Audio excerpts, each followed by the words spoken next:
Hey, my next guest, Jack McGrady. Jack, welcome to the show. Jamie. Good to see you. Nice to be here. You are running for Nantucket County Sheriff. I am.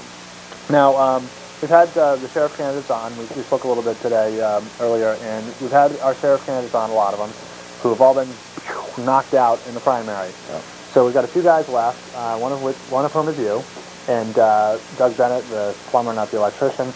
And Kenny Day, I think, is still in the race, although he's sort of MIA. We've been trying to get a hold of him, but I'm not sure he's on the ballot, though. Yeah, he's on the ballot, sure. Well, let's talk a little bit about your background, first of all. I know that, by the way, Jack has some brochures around. You should check them out. He's got some good slogans. Back Jack, which means, support Jack. And then, of course, bring back Jack, we've got down here, too. But we'll check that out. Well, let's talk a little bit about your background. Obviously, you've had a long career on Nantucket in the law enforcement field, so why don't you walk us? Yeah, well, I graduated from high school here in '56. I got an associate's degree from Curry College in criminal justice. I went in the Army from '58 to '61, and then I went to the state police in '62. I was stationed for 5 years over on the mainland, 5.5 years. I came back here in '67. And I was stationed here for 21 years, worked at the State Police Barracks up here in Nantucket. I was in charge from 1976 to 1988. Then I turned 50 years old. And at 50 years old back then, you were too old to stay on the State Police. That's right, the boom drops on you. Mandatory retirement. So I wasn't ready to retire. I talked to Randy Norris, who was the chief of Nantucket Police at the time, and I made arrangements, application to join that department, and I went on board as a detective lieutenant in 1988. I stayed with them until 2003, and I hit another magic age again. Yeah, the next class feeling. Yeah. Another mandatory retirement. This one I appealed, but because I'm 65 years old, but I'm not ready to retire. There's a lot of things that I can do, that I've been doing, and I'm healthy, and I still walk 3 miles, 4 miles a day. I don't want to get out. I've got a lot I can do yet for this community. So as I said, I appealed that mandatory retirement. Then my lawyer called me and said that they had set the trial in September of 2006. Well, and it probably wasn't too much of a surprise, just knowing what you know about the justice system and how things. Well, again, it does civil side, yeah. Go very quickly, but very long. And well, I know you were chomping at the bit to get back in the game, as you put it. Absolutely, and I mean, 3 years out of the game, and you lose a lot of what's happening. And I've got friends. I have contact with the state police on the mainland, with the DEA, the IRS, ATF, all federal agencies that deal with in law enforcement. I'm close to the district attorney's office. Mike O'Keefe and I go back a long way. Actually, I was stationed here in Nantucket. Again, I came here in '67, and the Cape and Islands district attorney's office became an entity in '72. I pre-existed the DA's office. The DA's office. And Phil Rollins was a DA at the time, and his first assistant was Jim O'Neill, who is now the presiding justice of the Nantucket District Court. Right. Who had some very nice things to say to you when they booted you out the door, unfortunately. That was a shock. I had no idea you had that going to happen. But and we were talking about it earlier. It was interesting because just for everybody at home, we were in court, as I am normally on Mondays, and Judge O'Neill read a very nice statement about Jack's retirement, forced though it was, from the police department. But all the criminals stood up and applauded. Everybody who was there as a defendant stood up and applauded, which was even more surprising, probably. Yeah, that surprised me, I'll tell you. But anyway, when I found out that I was going to be I've been in this hiatus period for 3 years, I said, I got to do something. I want to stay in law enforcement. So I threw my hat in the ring for the sheriff's position. Then I found out the amount of money that the sheriff has available. And Jamie, I've been doing, I have a platform. My platform primarily is getting rid of drugs, educating about drugs, rehabilitating the people that have a problem with drugs, And then there's some probationary issues that I want to briefly get into. But all through my career, back in the late 60s, early 70s, throughout the 70s, we used to get $2,000 a month for investigators, for DA's expenses on the island. $2,000 a month. Which in fact, then was that's $24,000 a year. And back then, I wasn't making that much a year. I was making less than $6,900 a year. wow. But our expenses were $24,000. We mounted some very intensive, lengthy undercover investigations back then, but we had the money. Then the state took over the money, and It dried up. it dried up because they just gave X amount of money to the district attorney's office. And of course, they have bigger problems in Barnstable than we have here, thank God. Yeah.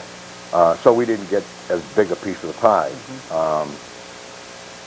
Chief Norris and I talked to, I want to say it was Bernie Grossman, he was with the Board of Selectmen at the time. Right.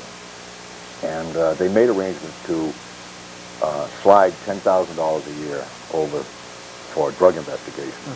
But that's all you had. But that was it. Yeah. That was it.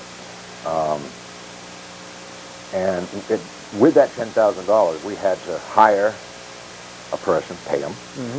An undercover person. An undercover person. And you want somebody who's reliable, somebody who's going to Gotta go out there stand and up do and- the job. yeah, stand up in Going to court. stand up at the end and say, hey, this is what I did. Yeah. $10,000 a year comes to less than $200 a week. Yeah. Where are you going to find anybody to work for less than $200 a week? I took a cut in pay from $24,000 a year to $10,000 a year, and they still wanted the same type of investigation. Sure. We couldn't do it. We did little investigations, or we wouldn't do one year, so we'd have more money the next year. But we couldn't mount a serious investigation. Right.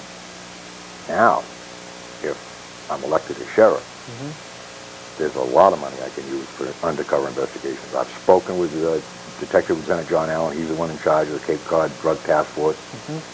I've told him that I'm running and what I want to do if I'm elected. He's 100% behind it. Okay, there'll be plenty of money. That was the big thing that we had to Big overcome. obstacle, yeah. Always money. So, undercover investigation. Do you know that? Excuse me. No, somebody, it's the dog next door. Do you know that we used to have a DARE program in the in the 5th grade? Right. This year, or this last year, that budget was cut, /0. There's no DARE program anymore. Okay. I would like to be able to. You've got to educate the kids. You have to educate the kids so that you dry up the demand for these drugs. Lock up the people that are dealing. Educate the people that are buying so that they don't buy. And that should be done by a uniformed police officer, I believe. I sincerely believe that. I used to do that back for 10 years, from 1970 to 1980. I went into the schools and I taught the elementary school an officer-friendly type program. And then the 6th, 7th, and 8th grades, I did a drug program. It was called Users or Losers. Right. So I know that. I mean, that's my whole heart has always been, man. Right. You've got to educate the kids to dry up The demand. the demand. Sure. Now, next, you have those people who have been using the drugs and are addicted to the drugs. You've got to help them. I've been talking quite a bit with Dr. Lepre. We need some money so that we can make the access to these drug rehabilitation and alcohol too rehabilitation programs more available to the people in Nantucket. Right. We talked a little bit about juvenile diversion too. That's a Talk little about different that. story. That has something to do with the courts, and of course the sheriff. The sheriff has two major things that he does, right? Serve civil process and transport prisoners. Right. Right? And then after you do that, you'd have to take care of your jail. We don't have one. So after you do that, you should be looking at ways to serve the community. I'm 100% in favor of donating money to the Boys and Girls Club, to Nantucket Ice, to the Little League and the Babe Ruth League, the senior citizens, the Salt Marsh Center. You have to take care of the senior citizens. They're our history. That's the history of the island. Sure. You know, and you've got to help the children. Right. They're our future. Right. So I'm in favor of all of that. But to just let it go at that, just by making donations, no. the sheriff should be involved in day-to-day court activities, one of which is probation. We have one probation officer down here. Sure, Tom. Tom, one of the best probation officers I ever worked with. And I was a cop for over 41 years.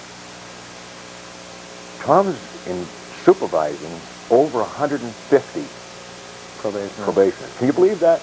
Over 150. That's like Roxbury duty. You can't do it. Yeah. You can't do it and do it the way he wants to do it. I'm sure, yeah. So I tried working with him when I was with the police department, and I think maybe if I'm a sheriff, I'll have a little more clout. Maybe I can work to get another probation officer down here so he could be half adult and half juvenile. We have a juvenile probation officer who comes down here for those kids that are in trouble. From Off Island, right? From Plymouth, actually. Yeah. And he comes down here on the good month, twice a month. Court day and then one other day. Some months just court day. Sure. What kind of supervision is that for a juvenile who's in trouble? So Phil Rollins and Michael O'Keefe came up with a juvenile diversion program. The kids who would go into the program are kids who would be going to court for trespassing or minor possession of alcohol or possession of a small amount of pot or non-violent crime. Right, but this is the first stages of getting into trouble. Right, yeah. but instead of going into court, they go into this diversion program, and they make them toe the line. They got to attend school. They have to keep their grades up. There's work projects that they have to do as part of this probationary period. It's a great program. It's a great working good on the case. Sure. We don't have it. They don't. Well, we do and we don't. They want one of the local officers to monitor, the court officer to monitor it. How can he do that? Yeah. You know, I mean, I've been there. You can't. You don't have the time. But as sheriff, you have resources to put towards that. Yeah, absolutely. Sure. That's. Well, yeah, and one of the other ideas that we talked about that I thought was a great idea was supporting financially with some of the funds from the sheriff's office, some more productive community service for people that have gotten in trouble with the law. I went away Wednesday. I called Jimmy Cummings. He's a sheriff in Barnstable. He's a friend of mine. I've known Jimmy for 25 years. We were on the state police together. And I asked if I could have a tour of the facility. I went over there. Over to the House of Corrections? Yeah. Yeah. They may go away once, but they're not going to want to go away the second time, I'll tell you. That is unbelievable. It's beautiful, beautiful facility. But when you go away, they assign you to a pod, what they call a pod. And once you're put in that pod, you never leave that pod. They bring the food to you. Right. There's a mess deck right there in the pod. Right. You have a single TV with no sound. The sound you have to buy radio phones you wear. So there's no place fights. Is quiet as can be. There's no fights or anything. When you go out for your recreation, you go into another room. Within the same pod. Within the same pod. Right.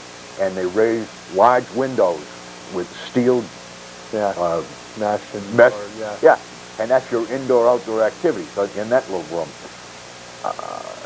you get out of the pod for medical service. Go to court. You can go, if you've been there a while and you're doing well, they'll let you go down to the library.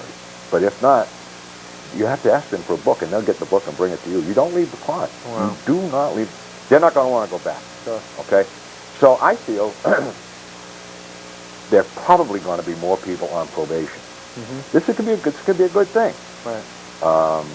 The sheriff can use monies to buy bracelets to make sure that the people are staying in at night. You have a handle on where they are. And the Department of Community Corrections has, the last couple of years, wanted to get a program started down here where they would assign a man or two men to watch probationers. The probationers, dressed in orange jumpsuits, would go out and clean the streets, clean the roads, pick up the trash on the side of the road. It's a problem around here, sure. Well, it is a problem around here, and people talk down the DPW for it, but they can't be everywhere doing everything. Of course. There's only a few of those guys. What an asset. Take some of these guys and put them out there to put their work. Absolutely. Yeah. And I think that's another thing that the sheriff should be able to do. Sure. We talked about a couple other things, Jack, and I wanted to make sure we hit on them because we got to jump out of here soon. One of the things was we talked a little bit about some of the other candidates that come on and what some of the things they had talked about, and we sort of touched base on some of those issues. But one of the questions I've asked other sheriff candidates is, it's my feeling that the office has become a little more political than it used to be, and knowing that the balance that you've had to strike throughout your career as a law enforcement person who's also from the community, and sort of, having in the morning to, arrest somebody maybe for something, and then in the afternoon, as you had said, they'll call you up and apologize for whatever they've done. It has happened. You've been, fairly effective in that balancing act. Can you tell us a little bit about how you would envision yourself as sheriff, either as a political person or as sort of a PR person, or where you would fit on that spectrum? Well, I think the sheriff should be somewhat proactive. The sheriff shouldn't be out stopping cars. He doesn't have the authority, or kicking indoors or that type of thing. That's not a sheriff's job. That's for the police. But should the sheriff sit in the office all day, every day? No. I've just brought up one problem. The lack of a DARE program or a drug education program in the school. The sheriff should go over the Cape. Take a look at the schools on the Cape. Find out what they're doing. See if there's something that a school that we could send one of our officers to go. Because they've got the same issue. They've lost DARE as well. So absolutely. Yeah. Everybody in the state did. Right. So, but we've got to do something for these kids. We've got to teach them the dangers of drugs. Right. So I'm sort of a proactive guy. I want to be out there, but I don't want everybody looking at me doing the job. Yeah, I'd like to have a nice, quiet little vehicle where I can go and do what I have to do, and try to do it in more of a laid-back fashion. And as far as the civil process, one of your platforms is that you privatize the civil process. Yes, I would. I'd privatize that for a couple of reasons. One is there's some organizations down here, businesses that can do it and do the job very well. But I want to spend my time doing what I said. I want to make sure that if I give the money to the task force, that they're actually going to work and do something. I'd be available to consult. I mean, I have either conducted or supervised every successful undercover narcotics investigation this town's ever had. So let me help. Sure. And with the contacts that you have, as you mentioned, no DA's office, no one. I don't even have to tell them who's on the phone. When I pick up the phone, they say, "Oh, how you doing, Jack?" I mean, they know who it is. The last thing I wanted to touch on, Jack, is we had talked a little bit about how the sheriff's race is sort of under the radar screen, in the sense that we have a national election obviously coming up in November, and of course the presidential election sort of takes the wind out of a local sort of election like this. Major deal. But yeah, exactly. But the sheriff's position, obviously, because of the money it generates and the ability that the sheriff's office has to do good in the community, is a very important office. Would you, now that the field's been narrowed down, obviously, would you be averse to either a debate or a Meet the Candidates forum or something along those lines? No, I'd love it. I would love to have a debate or meet the candidate, either one. I don't know the nuts and bolts and everything that happens in the sheriff's office. If I were to be elected, one of the first things I'd be doing was looking to see if I could hire a special sheriff to manage the office. I'm more a hands-on guy. I'm a guy that I can pick the phone up and call just about anybody because I know them. Sure. And I can make things happen. Sure. And I can be a first-rate sheriff for this town, I think. Great. And so that's where I'm coming from. Okay, great. Well, hey, we really appreciate you coming on the show, Jack. Thanks for making it. Thank you very much. Best of luck in the election. Thank you. The election, obviously, is in November coming up. It's a presidential election, but there's some names under the Nantucket County Sheriff, so use your vote wisely.